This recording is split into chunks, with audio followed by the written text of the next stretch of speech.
दोस्तों, मैं आज आपको एक ऐसी बात बताने जा रहा हूँ जिसे सुन के आपके होश उड़ जाएंगे। मैं बताने जा रहा हूँ कैसे वॉरेन बफेट ने बिना कुछ काम किए 4,500 करोड़ रुपए कमाए। जी हाँ, आप सही सुन रहे हैं, $592 मिलियन, यानी इंडियन रुपीस में 4,500 करोड़। मैं इससे पहले कि मैं आपको वो समझाऊं, मैं आपको एक थोड़ा सा बैकग्राउंड समझा देता हूं कि सीईओ और इन्वेस्टर किसे कहते हैं। वॉरेन बफेट एक अमेरिकन इन्वेस्टर हैं, बिजनेसमैन और बर्कशायर हैथवे के सीईओ और चेयरमैन हैं। सीईओ कहते हैं, सीईओ जो है highest ranking officer of a company, मतलब वो भी एक जॉब ही है लेकिन सबसे बड़ी पोजीशन वाली जॉब है सीईओ। और इन्वेस्टर वो होता है जो अपने पैसे किसी कंपनी में इन्वेस्ट करता है ये सोच के कि जब कंपनी प्रॉफिट कमाएगी तो वो खुद भी प्रॉफिट कमाएंगे। और सीईओ जो होता है वो हो सकता है कि वो कंपनी का फाउंडर भी हो और ये नहीं भी हो सकता, तो ज़रूरी नहीं है सीईओ कंपनी का फाउंडर भी हो सकता है या फिर नहीं भी हो सकता। तो आइए हम एग्जाम्पल के साथ देखते हैं। ये है James Quincy, CEO and chairman of Coca Cola company. Coca Cola drink तो आप पीते ही होंगे। तो जेम्स क्विंसी सीईओ है और चेयरमैन है, वो उस कंपनी के फाउंडर नहीं है। कोका कोला के फाउंडर हैं जॉन स्टिथ पेम्बरटन, जो किसी प्रॉब्लम की वजह से कोका कोला की रेसिपी ऐसा ग्रिग्स कैंडलर को बेच दी थी। और वॉरेन बफे एक सीईओ, चेयरमैन और इन्वेस्टर भी है, बर्कशायर हैथवे के सीईओ और चेयरमैन भी है और दूसरी बहुत सारी कंपनीज के इन्वेस्टर भी हैं। ये सीईओ चेयरमैन तो है ही लेकिन ये फाउंडर भी हैं बर्कशायर हैथवे के। अब देखिए कि 2017 में जेम्स क्विंसी ने टोटल कंपेंसेशन यानी सैलरी प्लस उनके परफॉर्मेंस की वजह से जो उन्हें कंपनी ने एडिशनल बेनिफिट्स दिए वो $10 मिलियन यानी 75 करोड़ रुपीस, जी हाँ 75 करोड़ रुपए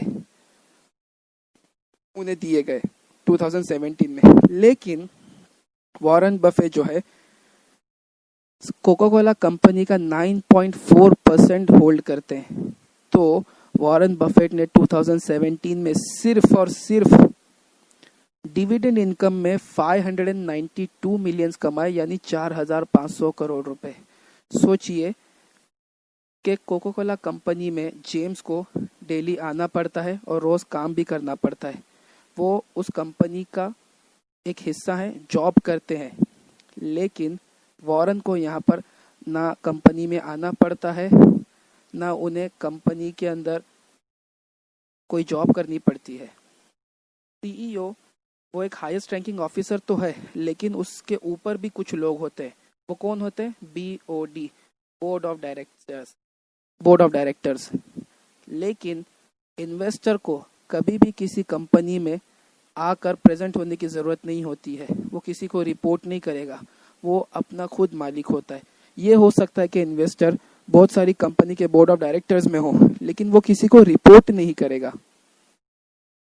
और आपको एक मज़ेदार बात बताता हूँ, 1995 से लेकर आज तक वॉरेन बफे ने $7 बिलियन डिविडेंड इनकम में कमाए हैं अपनी कंपनी के लिए।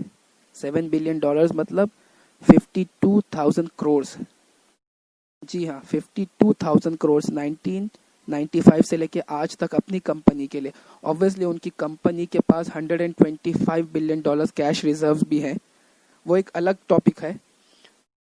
लेकिन मैं आपको मेन डिफरेंस बता रहा हूँ कि सीईओ, बहुत सारे लोग इस बात को एक्सेप्ट करने में हिचकिचाते हैं कि सीईओ भी एक जॉब ही है।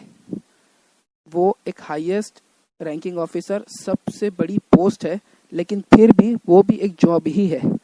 तो अगर देखिए, a job is a job, अगर whether you are a CEO और you are a janitor, it is a job. लेकिन अगर आपको अपना एक फॉर्चून बनाना है तो जॉब के अलावा कुछ सोचना पड़ेगा। आपको ये सोचना पड़ेगा कि मैं इन्वेस्टर कैसे बनूं या फिर मैं बिजनेसमैन कैसे बनूं। तो आपको मैंने एक बड़े एग्जाम्पल के साथ समझाया कि सीईओ और इन्वेस्टर में क्या डिफरेंस होता है और कैसे उनके फॉर्च्यून्स, कैसे उनके कंपेंसेशंस में फ़र्क पड़ता है कि ये कमाने के बाद, दिन भर प्रेजेंट होने के बाद, अपना पसीना बहाने के बाद इन्हें सिर्फ $10 मिलियन मिले। हालांकि ये भी कम नहीं होते, बट ब्रॉड पिक्चर में अगर देखा जाए तो इन्हें सिर्फ $10 मिलियन मिले, लेकिन वॉरेन ने $592 मिलियन कमाए। इसमें ये बोलना बहुत गलत होगा कि वॉरेन ने कुछ नहीं किया। सबसे मेन चीज़ जो होती है, सबसे ज़्यादा अहम चीज़ ये है कि पेशेंस।